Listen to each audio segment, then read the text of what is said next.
ghost train.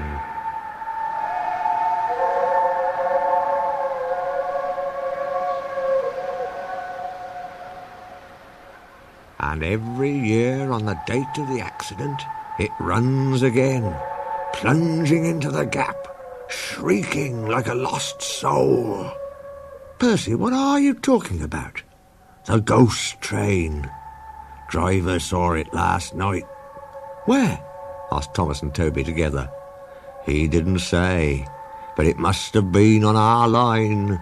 He says ghost trains run as a warning to others. Oh, he went on, it makes my wheels wobble to think of it. Pooh, said Thomas. You're just a silly little engine, Percy. I'm not scared. Thomas didn't believe in your ghost, said Percy next morning. His driver laughed. Neither do I. It was a pretend ghost on television. Percy was disappointed, but he was too busy all day with his stone trucks to think about ghosts. That evening he came back, light engine, from the harbour. He liked running at night. He coasted along without effort, the rails humming cheerfully under his wheels, and signal lights changing to green at his approach. He always knew just where he was, even in the dark. Crow's Farm Crossing, he chunted happily. We shan't be long now.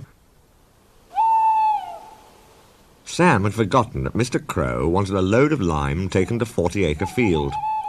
When he remembered, it was nearly dark. He drove in a hurry, bumped over the crossing, and sank his cart's front wheels in mud at the field gate. The horse tried hard, but couldn't move it. The cart's tail still fouled the railway. Sam gave it up.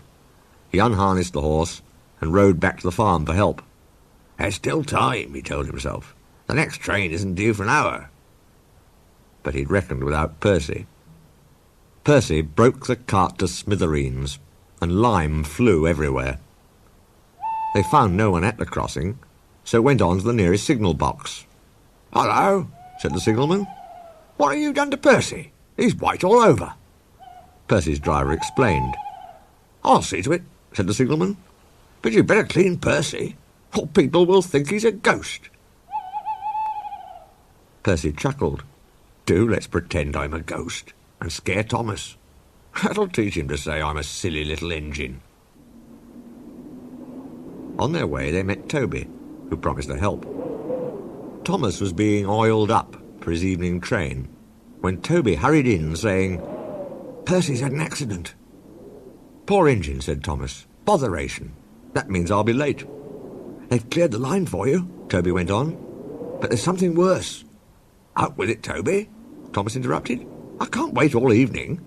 I've just seen something, said Toby in a shaky voice. It looked like Percy's ghost.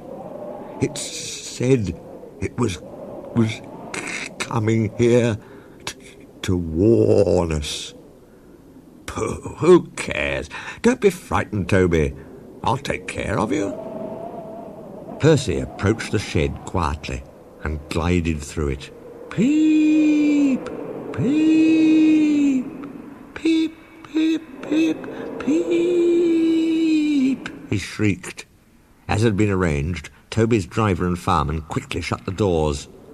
Let me in, let me in, said Percy in a spooky voice. No, no, answered Toby, not by the smoke of my chimney, chim. I'll chaff and I'll puff and I'll break your door in, oh! Whoa, dear, exclaimed Thomas. It's getting late. I'd no idea. I must find Annie and Clarabel. He hurried out the other way. Percy was none the worse for his adventure. He was soon cleaned, but Thomas never returned. Next morning, Toby asked him where he'd been.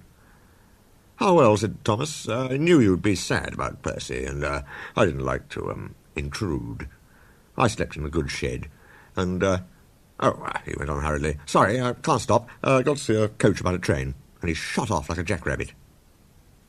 Percy rolled up alongside. Well, well, well, he exclaimed. What do you know about that? Anyone would think, chuckled Toby, that our Thomas had just seen a ghost.